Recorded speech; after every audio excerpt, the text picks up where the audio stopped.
ಶಾಲೆ ಹಾಗೂ ಕಾಲೇಜ್ ಕ್ಯಾಂಪಸ್ನಲ್ಲಿ 16 ವರ್ಷದೊಳಗಿನ ಮಕ್ಕಳಿಗೆ ಮೊಬೈಲ್ ಬ್ಯಾನ್ ಮಾಡುವಂತಹ ಸಾಧ್ಯತೆ ಕೂಡ ಇದೆ. ಈ ಕುರಿತು ಸಿಎಂ ಸಿದ್ದರಾಮಯ್ಯ ಸುಳಿವನ್ನ ಕೂಡ ನೀಡಿದ್ದಾರೆ. ಖಾಸಗಿ ಶಾಲಾ ಒಕ್ಕೂಟ ಕ್ಯಾಂಪ್ಸ್ ಕೂಡ ಮೊಬೈಲ್ ಬಳಕೆ ಬಗ್ಗೆ ರೂಪುರೇಷೆಗೆ ಆಗ್ರಹ ಕೂಡ ಮಾಡಿದೆ. ಅನೇಕ ದೇಶಗಳಲ್ಲಿ ಶಾಲೆಗಳಲ್ಲಿ ಮೊಬೈಲ್ ಬಳಕೆ ನಿಷೇಧವಾಗಿದೆ. ಈಗ ಕಡ್ಡಾಯವಾಗಿ ನಿಷೇಧ ಮಾಡಬೇಕು ಎನ್ನುವಂತಹ ಆಗ್ರಹವೂ ಕೂಡ ಕೇಳಿಬಂದಿರುವಂತದ್ದು. ಈ ಕುರಿತಂತೆ ಡಿಕೆ ಶಿವಕುಮಾರ್ ಅವರು ಕೂಡ ಮಾತನಾಡಿದ್ದಾರೆ. ಹಾಗೆ ಗೃಹ ಸಚಿವರಾದಂತಹ ಡಾಕ್ಟರ್ ಜಿ ಪರಮೇಶ್ವರ್ ಅವರು ಕೂಡ ಮಾತನಾಡಿದ್ದಾರೆ. ನೋಡ್ಕೊಂಡು ಬರೋಣ. I can't disclose that what type of internal misuse ಮಕ್ಕಳು ಆಗ್ತಾ ಇದ್ದಾರೆ. ಬಹಳ ಪೇರೆಂಟ್ಸ್ ಇಂದ ಎಲ್ಲ ಒತ್ತಡ ಇದೆ. ನಮ್ಮ ಸ್ಕೂಲ್ಗಳಲ್ಲೂ ಕೂಡ ನಾವು ಇದನ್ನ ಬ್ಯಾನ್ ಮಾಡಿದೀವಿ. ಪೇರೆಂಟ್ಸ್ ಎಲ್ಲ ಬಹಳ ಒತ್ತಡ ಇದೆ ಈ ವಿಚಾರಕ್ಕೆ. ಮಕ್ಕಳದ್ದು ಬಿಡಿ. ಸೊ ಅದಕ್ಕೆ ಇಂಟರ್ನ್ಯಾಷನಲ್ ಕಮ್ಯುನಿಟಿ ಲೆವೆಲ್ ಕೂಡ ಬಹಳ ದೊಡ್ಡ ಡಿಸ್ಕಷನ್ ಆಗ್ತಾ ಇದೆ. ಸೊ ಇದ್ರ ಬಗ್ಗೆ ಚರ್ಚೆ ಇದೆ. ಸದ್ಯದಲ್ಲಿ ವಿಲ್ ಟೇಕ್ ಸಮ್ ಬಗ್ಗೆ ಒಂದು ಚಿಂತನೆ ನಡೆದಿದೆ. ಯಾಕೆಂದ್ರೆ 16 ವರ್ಷದ ಒಳಗಡೆ ಇರ್ತಕ್ಕಂಥ ಮಕ್ಕಳಿಗೆ ಈ ಆಕ್ಸೆಸ್ ಕೊಟ್ರೆ ಅವರು ಒಂದು ವಿದ್ಯಾಭ್ಯಾಸ ಮಾಡೋದು ಕಮ್ಮಿ ಆಗುತ್ತೆ, ಸ್ಟಡೀಸ್ಗೆಲ್ಲ ಎಫೆಕ್ಟ್ ಆಗುತ್ತೆ ಅಂತ ಹೇಳಿ ಒಂದು ಸ್ಟಡಿ ರಿಪೋರ್ಟ್ ತರ. ಜೊತೆಗೆ ಈ ವಯಸ್ಸಿನಲ್ಲಿ ಅವರೆಲ್ಲರೂ ಕೂಡ ಓದಿ ದೊಡ್ಡವರಾಗುವ ಸಂದರ್ಭದಲ್ಲಿ ಅವ್ರನ್ನ ಡೈವರ್ಟ್ ಮಾಡಿಕೊಂಡು ಮಾಡೋದು ಸರಿ ಇಲ್ಲ ಅನ್ನುವಂಥ ಅಭಿಪ್ರಾಯಕ್ಕೆ ಬಂದಿದ್ದಾರೆ. ಆಮೇಲೆ ಬಹಳ ದೇಶಗಳಲ್ಲಿ ಇದಕ್ಕೆಲ್ಲ ಎಕ್ಸ್ಟೆನ್ಸಿವ್ ಸ್ಟಡಿಗಳು ಮಾಡಿ ಅದನ್ನ ಬ್ಯಾನ್ ಮಾಡಿದ್ದಾರೆ. ಈಗ ಆಸ್ಟ್ರೇಲಿಯಾದಲ್ಲಿ ಮಾಡಿದ್ದಾರೆ, ಯುರೋಪಲ್ಲಿ ಬೇಕಾದಷ್ಟು ದೇಶಗಳು ಮಾಡಿದ್ದಾವೆ. ನಾವು ಅದರ ಬಗ್ಗೆ ಒಂದು ಚಿಂತನೆ ನಡೆಸಿದ್ದೇವೆ. ಮಾನ್ಯ ಮುಖ್ಯಮಂತ್ರಿಗಳು ಕೂಡ ಅದ್ರ ಬಗ್ಗೆ ಇದನ್ನ ಬ್ಯಾನ್ ಮಾಡಬೇಕು ಅನ್ನುವಂಥ ಚಿಂತನೆಯನ್ನು ಕೂಡ ಅವರು ಕೂಡ ಚಿಂತನೆಯನ್ನ ಹರಿಸಿದ್ದಾರೆ.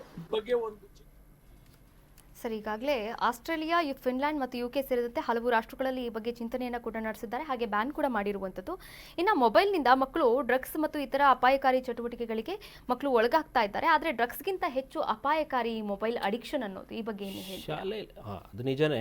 ಶಾಲೆಯಲ್ಲಿ ಅಧಿಕೃತವಾಗಿ ಇಲ್ಲಿವರೆಗೆ ಇರಲಿಲ್ಲ ಅಷ್ಟೇ. ಹೌದೌದು. ಶಾಲಾ ಮಕ್ಕಳು ಶಾಲೆಯಲ್ಲಿ ಮೊಬೈಲ್ ಬಳಸಬಾರದು ಅನ್ನುವಂಥದ್ದು ಅಧಿಕೃತ ಇಲ್ಲದೆ ಇದ್ರು ಕೂಡ ಇಲ್ಲಿವರೆಗೆ ಯಾರು ಬಳಸ್ತಿರಲಿಲ್ಲ. ಇದನ್ನು ಅಧಿಕೃತವಾಗಿ ಮಾಡ್ತಾ ಇದ್ದಾರೆ. ಒಂದು ಇನ್ನೊಂದು ಏನಂತಂದರೆ ಇದರಲ್ಲಿ ಸಹಜವಾಗಿ ಬರುವಂಥದ್ದು ಭಾಳ ದೊಡ್ಡ ಮಟ್ಟದ ಸಂಚಲನ ಆಗುತ್ತೆ, ಆಗಬೇಕಿದು. ಮಕ್ಕಳು ಮನೆಯಲ್ಲಿ ಮಾತು ಕೇಳ್ತಾ ಇಲ್ಲ, ಶಾಲೆಯಲ್ಲಿ ಈ ರೀತಿ ಕಟ್ಟುನಿಟ್ಟಿನ ಕ್ರಮ ಆದರೆ ಅಟ್ಲೀಸ್ಟ್ ಮೊಬೈಲಿಂದ ಮಕ್ಕಳು ಸೇಫ್ ಆಗ್ತಾರೆ. ನಾವು ಮೊಬೈಲಿಗೆ ದಾಸರಾದ ಮಕ್ಕಳು ದಾಸರಾದರೂ ಚಟ ಇದಾಯಿತು ಅನ್ನುವಂಥದ್ದನ್ನು ಎಲ್ಲೋ ಒಂದು ಕಡೆ ಒಂದು ಸಣ್ಣ ಮಟ್ಟಿನ ಯಶಸ್ಸು ಇಲ್ಲಿ ಸಾಧಿಸ್ಬೋದೇನೋ. ಒಂದು ಇದೆ ಅಪಾಯ, ನಾವು ಮುಚ್ಚಿಟ್ಟಷ್ಟು ತೆರೆದು ನೋಡೋ ಪ್ರಯತ್ನ ಮಾಡ್ತಾರೆ, ಅದು ಕೂಡ ಅಪಾಯ ಇದೆ. ಅದನ್ನ ಮಕ್ಕಳಿಗೆ ಮೊಬೈಲ್ ಹೊರಗಿಟ್ಟು ಬರ್ಬೋದು. ಈ ರೀತಿಯೆಲ್ಲ ಕೆಲವೊಂದು ಸಡಿಲಿಕೆ ಕೊಡಬಾರ್ದು. ನಿಷೇಧ ಅಂದ್ರೆ ನಿಷೇಧ, ಕಡ್ಡಾಯವಾಗಿ ನಿಷೇಧ ಮಾಡಬೇಕು. ಮೊಬೈಲು ಒಳಗಡೆ ಬರುವಂಗೆ ಇಲ್ಲ. ಶಾಲಾ ಮಟ್ಟದಲ್ಲಿ, ಕಾಲೇಜು ಮಟ್ಟದಲ್ಲಿ ಏನು ನೆಕ್ಸ್ಟು ಕಾಲೇಜು ಇದಕ್ಕೆ ಸಂಬಂಧಪಟ್ಟಂಗೆ ಏನಿರುತ್ತೆ, ಈಗ 16 ವರ್ಷದ ಒಳಗಡೆ ಮಕ್ಕಳು ಮೊಬೈಲ್ ಬಳಸಂಗಿಲ್ಲ ಶಾಲಾ ಸಂಬಂಧಪಟ್ಟಂಗೆ ಅಂತ ಇಲ್ಲಿವರೆಗೆ ಇತ್ತು. ಅಧಿಕೃತವಾಗಿ ಇವತ್ತು ಏನು ಕರ್ನಾಟಕ ಸರ್ಕಾರ ಆ ನಿಟ್ಟಲ್ಲಿ ಯೋಚನೆ ಮಾಡ್ತಾ ಇದೆ, ಇದು ಶ್ಲಾಘನೀಯ. ತುಂಬ ಒಂದು ಒಳ್ಳೆ ಕಾರ್ಯ ಏನು ಮಾಡಕ್ಕೆ ಹೊರಟಿದ್ದಾರೆ. ಬೇರೆ ಬೇರೆ ಕಡೆ ಇದೆ, ಇವತ್ತು ನಾವು ಅದನ್ನು ಅನುಷ್ಠಾನ ಮಾಡ್ಕೋತಾ ಇದ್ದೀವಿ. ಸೊ 16 ವರ್ಷದ ಒಳಗಿನ ಮಕ್ಕಳು ಹೆಚ್ಚಾಗಿ ಮೊಬೈಲನ್ನು ಬಳಸ್ತಾ ಇರುವಂಥದ್ದು. ಯಾವಾಗ ಕೊರೋನಾ ಸಂದರ್ಭ ಬಂತು, ಆನ್ಲೈನ್ ತರಗತಿ ಯಾವಾಗ ಶುರುವಾಯಿತು, ಅಲ್ಲಿಂದ ಆಚೆಗೆ ಮಕ್ಕಳಿಗೆ ಮೊಬೈಲಲ್ಲಿ ತುಂಬ ದೊಡ್ಡ ಅಡಿಕ್ಷನ್ ಸ್ಟಾರ್ಟ್ ಆಯಿತು. ಮೊಬೈಲು ಚಿಕ್ಕ ವಯಸ್ಸಲ್ಲೇ ಈಗ ಊಟ ಮಾಡಿಸ್ಬೇಕಾದ್ರೂ ಮಕ್ಕಳನ್ನು ಅದು ಯಾವುದೋ ಹಾಕಿ ತೋರಿಸಿ ಮತ್ತು ಊಟ ಮಾಡಿಸುವಂಥ ಈ ಕೆಟ್ಟ ಸಂಸ್ಕೃತಿಗೆ ತಾಯಂದರು ಎಲ್ಲ ಬಂದು ಇಳಿದಿದ್ದಾರೆ, ಪೋಷಕರು ಇಳಿದಿದ್ದಾರೆ. ಆ ನಿಟ್ಟಲ್ಲಿ ಇವತ್ತೇನಾದ್ರು 16 ವರ್ಷದ ಒಳಗಿನ ಮಕ್ಕಳು ಶಾಲಾ ಅವಧಿಯಲ್ಲಿ ಅಥವಾ ಶಾಲೆಗೆ ಹೋಗೋ ಮಕ್ಕಳು ಯಾರು ಮೊಬೈಲ್ ಬಳಸಬಾರ್ದು ಅಂತ ಕಡ್ಡಾಯವಾಗಿ ತಗೊಂಬಂದರೆ ಇದು ದೊಡ್ಡ ಮಟ್ಟಕ್ಕೆ ಸಕ್ಸಸ್ ಆಗೋ ಸಾಧ್ಯತೆ ಇರುತ್ತೆ.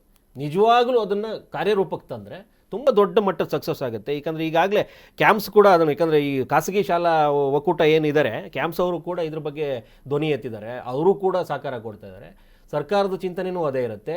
ಈವನ್ ಪೋಷಕರಿಗೆ ನಮ್ಮ ಕೈಯಲ್ಲಿ ಆಗದೆ ಇರೋದನ್ನು ಅಟ್ಲೀಸ್ಟ್ ಶಾಲೆಯವರಾದರೂ ಇದು ಮಾಡಲಿ ಅನ್ನುವಂಥದ್ದು ಬಂದಾಗ ಇದು ಒಂದು ಕಡೆ ಏನಾದ್ರು ಕಾರ್ಯರೂಪಕ್ಕೆ ಬಂದರೆ ಮಕ್ಕಳ ವಿಚಾರದಲ್ಲಿ ನಾವೀಗೇನು ಕಾಣಿಸ್ಕೊಳ್ತಾ ಇದ್ದೀವಿ, ಮಕ್ಕಳಿಗೆ ಆನ್ಲೈನ್ ಗೇಮಿಂಗು, ಇನ್ನೊಂದು ಮತ್ತೊಂದು, ಓದಿನ ಸಮಯಕ್ಕಾದರೂ ಮಕ್ಕಳು ಮೊಬೈಲಿಂದ ವಿಮುಖರಾಗಬೇಕು.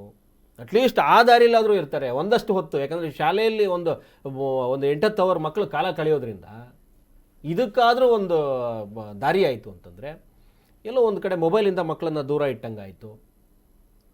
ಈಗ ಆನ್ಲೈನ್ ತರಗತಿ ಕೂಡ ಮಕ್ಕಳಿಗೆ ಮೊಬೈಲ್ ಈ ಸ್ಕ್ರೀನಲ್ಲೂ ಕೂಡ ಇದು ಮಾಡ್ತಾ ಇದ್ದಾರೆ. ಹಾಗಾಗಿ ಮಕ್ಕಳಿಗೆ ಈ ನಿಟ್ಟಲ್ಲಿ ಏನಾದರೂ ಇವರೇನಾದ್ರು ತಗೊಂಡ್ಬಂದರೆ ತುಂಬ ದೊಡ್ಡ ಮಟ್ಟದ ಶ್ಲಾಘನೀಯ ಕಾರ್ಯ ಆಗುತ್ತೆ.